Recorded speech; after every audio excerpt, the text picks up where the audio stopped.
My first outing with the RX100 Mark I was in San Francisco.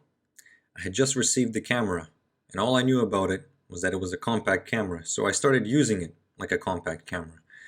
I started taking random pictures with it, using it as a point and shoot. I didn't realize at the time that Sony had put something magical into the RX100. My first aha moment with this camera happened when I took this picture of a tree. And then when I got home and I uploaded the picture, I realized just how much detail the 1-inch sensor was able to capture. If we look closely at 100% crop, we can see there's noticeable chromatic aberration, although that's to be expected with any kind of modern lenses. It was shot relatively wide open at f3.5. The sweet spot for this lens is somewhere between f4 and f5.6. So I began to wonder if this camera was truly the DSLR in your pocket, as reviewers were claiming. Sure enough, I actually found it possible to have some foreground-background separation with very little effort, and this was actually at f5.6.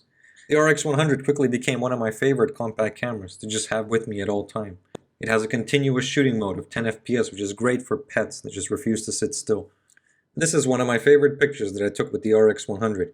The actual picture is on the left, and on the right is what you see after my aggressive perspective correction and post-processing. Some would say, oh, maybe this is a bit dishonest, this kind of editing. But I say it's just a hobby. The ends justify the means. This is the Hobart building, again in San Francisco, at golden hour. I soon realized the optimal way to get quick results. Most of the time I used it in P mode, program mode, set it to spot meter, focus, recompose, and shoot. I let the camera decide the optimal settings, including shutter speed and ISO. More on that later. This is a shot I call barreling down Kearny Street. Standing from North Beach, we can see all the way to Market Street in San Francisco. I wasn't used to having 20 megapixels in a compact camera. Initially, I thought this was overdoing it. They just stuffed too many megapixels in there, given the sensor size. It's all a marketing trick. But you know what? I was proven wrong. I found the sensor, again, very capable, and the 20 megapixels means I can easily crop in to get detail shots. 100% crop. The finer details may look a little mushy or grainy, but keep in mind this is a compact camera, the first iteration of the RX100. Before you set out on any major trips, I highly recommend whatever camera you're shooting with, go around and take pictures at night. Nighttime photography will really push the camera to its limits and will force you to become comfortable with its controls. Again, 1/80th of a second at 1600 ISO, 2000 ISO. In the end, I realized 3200 ISO was my limit for this camera, so that's what I ended up setting the auto ISO setting to. And given that the Sony RX100 goes all the way to 100 millimeters on the long end, I thought, hey, let's go take pictures of some animals at the zoo. Thing is, you have to make sure you watch your shutter speeds very closely. Anytime animals are involved, you really want to freeze the motion, and the camera has a tendency to try and get you to shoot at 1 over the focal length. So for example, if you're zoomed in all the way at 100 millimeters, the camera will set the shutter speed to 1 over 100, which is fast and great with the optical image stabilization built in, but not fast enough to freeze action. So as long as your animals or subjects are stationary, it's all good.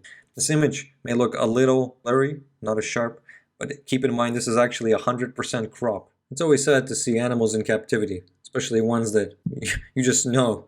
They know they're in some kind of prison. Using the RX100 at the long end was surprisingly effective for stationary birds.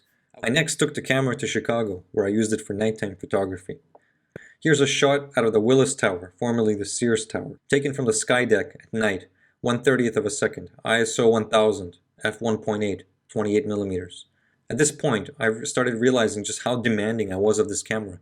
I wasn't treating it like a regular compact camera. Instead, I was treating it truly like a DSLR, and I soon became spoiled by the results. Pictures were sharp, contrasty, colors were great straight out of camera, and I was able to get details in the corners just stopping down to f4 5.6.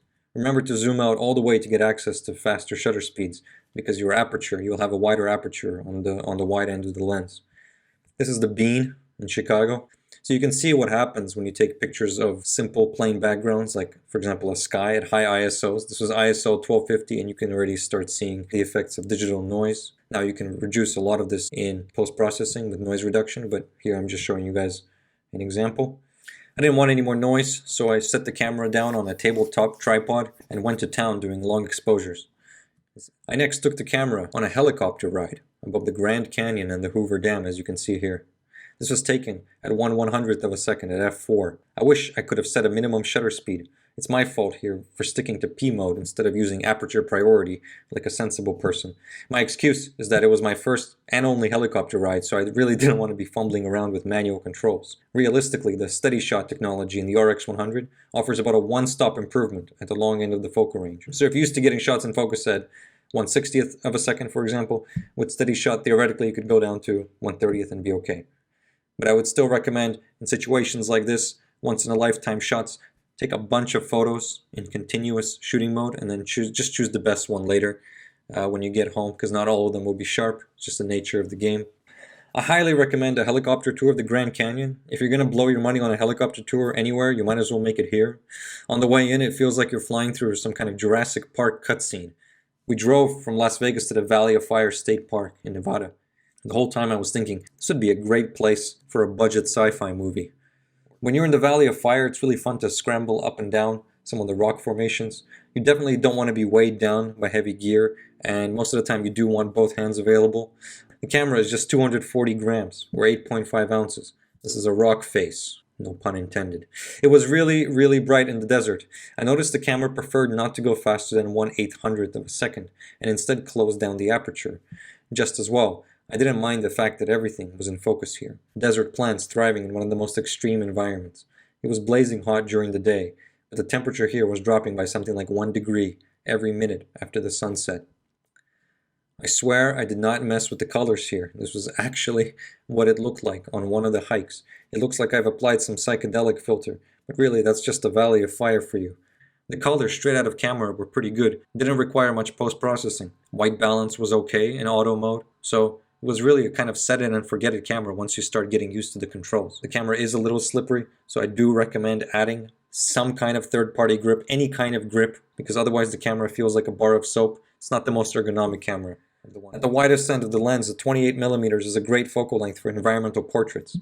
I found it a lot more fun to use the camera at the wide end. It's easier to hold the camera still and you can use slower shutter speeds. Macro mode with this camera is a lot of fun. Minimum focusing distance is 5 cm, just 5 cm at the widest end, and 55 cm at the longest end. So most of my macro or close-up shots were taken at the wide end. Finally, it was the camera's final test, a proper week-long voyage to Big Island, Hawaii. Hawaii is a photographer's paradise. When you're on an island in the middle of the Pacific Ocean, you quickly get a sense of detachment from civilization. With the RX100's 20 megapixels of resolution, you'd have no trouble making even 30 by 20 inch sized landscape prints. Here you can see traces of the black volcanic beaches. It's much better to have a camera like the RX100 instead of a DSLR in this situation, because the RX100 shoots very, very quietly. There's no mirror slapping. At this point, I was very comfortable with the camera. I knew that the pictures would be sharp throughout, as long as I stopped it down to f4 or 5.6. Here's my friend demonstrating the actual proper way to take pictures of turtles or any wildlife for that matter. The closer you get to an animal's eye level, chances are the better your shots will be. Now I will say, for Hawaii, if you do have better camera equipment, I highly suggest you bring it. But all I had with me was an RX100, and you know what? It was very liberating just to have a compact camera. Your expectations are never too high, which is funny because with the RX100, the results certainly exceeded my expectations. Hawaii is sort of photography on easy mode. You don't really have to try too hard. Wait till golden hour, and just about any direction you shoot in looks like a postcard. As a city kid, I wasn't used to seeing brightly colored geckos casually hanging out just about anywhere. This was taken along a trail that's called the Desolation Trail. It was already called the Desolation Trail, but clearly that wasn't enough for me. I started converting the images to black and white to really pump up the desolation, because the RX100's rich RAW files were great for this. Plenty of dynamic range to work with. Even among the desolation, life, as they say, finds a way. Petrified lava flows give the island a unique look. Most of the island is quite flat, so you can see for miles. The RX100 has rightfully become a favorite of hikers and backpackers. It's the perfect compromise of weight, size, and performance. Don't be surprised if your first few shots aren't that great. I always recommend taking at least 500 to 1,000 shots before you really become familiar with any new camera. This image is a bit soft, but once again, it's 100% crop. This car was way in the distance, and I was still able to capture it with the RX100. I'm usually a pretty rebellious, independent person, but I had no problems following the sign's advice. I'll stay on the trail if the alternative is literally falling into the earth itself. This place is associated with magical healing vapors for some reason, but I can assure you guys that the sulfur banks on Big Island have a smell that makes you want to leave the area very quickly. Again, really for demonstration purposes, 1/13th of a second, a lucky shot that I got sharp, handheld, ISO 3200. Okay, I lied. I didn't only bring the RX100 with me on this trip. I also had a Nikon FE, one of my favorite film cameras, here seen with a 50mm Series Z lens. And just to prove to you guys that I didn't only carry the Nikon FE as a fashion accessory, I shot 3 rolls of Acros 100, which is a black and white film. In retrospect, I probably should have brought a color film, but it's all I had with me, so there you have it. This was a very difficult shot, so in this case it was really hard to get a focus on anything in the scene, so I was able to use focus peaking with manual focus, and the zebra previews made it really easy to focus on the rim of this active volcano. Just for comparison, here's a shot I took of the same thing with the Nikon FE with a 50mm prime lens. And nothing really makes you appreciate the speed and, frankly, the value that you get from a digital camera until you start shooting, developing, and processing, scanning, and printing your own 35mm film. Just to demonstrate to you guys the latitude you can get from the RX100's RAW files, this was the observatory at the top of Mauna Kea. Here you can see what happens when we push everything by a stop and push the shadows by an additional 2 stops. And that's not noise you're seeing. The sand and rocks there really have interesting hues. This is a more balanced edit, and the final one I ended up going with, more true to life. Highly recommend you guys to take a trip up to Mauna Kea. Lots of great photo opportunities and very, very magical at sunset when you're above the clouds. Mauna Kea itself is a special place for the locals, akin to a holy site. You don't really have to use your imagination to see why. Keep in mind that it's very, very chilly up here, so if you're going by yourself, make sure you bring your own parka. In our case, we went on a group guided tour, so they provided us with down jackets. And the RX100 had no problem performing, not in the cold, not in the desert. Once you get used to the controls and the camera becomes second nature, you'll find that it's an excellent photographic tool. Finally, back at ground level. The RX100 and a small tabletop tripod are all you need to capture great long exposure photos. 25-second exposure at 5.6 at 28mm, base ISO. I call the RX100 the Fast and Furious of cameras. No one knows exactly how many of them were made, and there's always one more around the corner, promising to be even more ridiculous than the last. Just when you think they can't top it, they do it anyway. Tilty screens, electronic viewfinders, 4K recording, longer, faster, sharper lenses, you name it. But the RX100 Mark I, which is the one I used, will always be the original. The camera that single-handedly changed the game in 2012. Most older compact cameras now shrunk into irrelevance.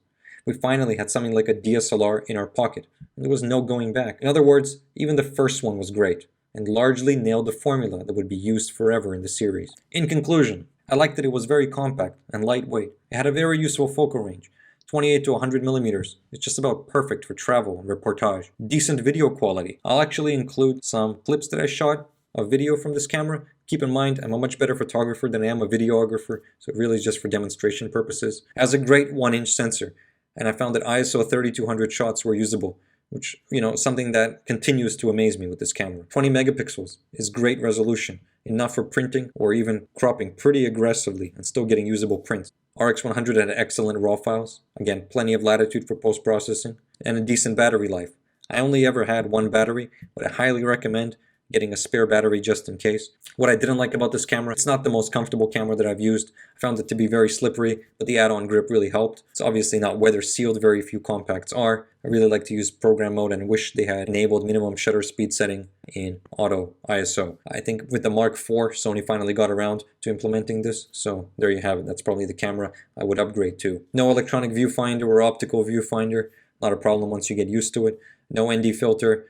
And coupled with the fact that the shutter speed only goes down to 1/2000 of a second, it's a bit worrying, but once again, I did use it in the desert and it was completely fine, so no complaints there.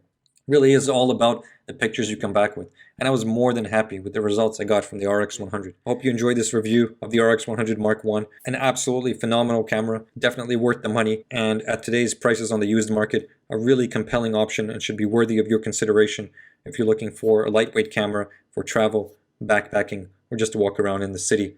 If you liked the video, subscribe for more, and as always, let us know in the comment section if you've used this camera or any of the other RX100s in the lineup. Thanks guys for watching, and I'll catch you guys next time.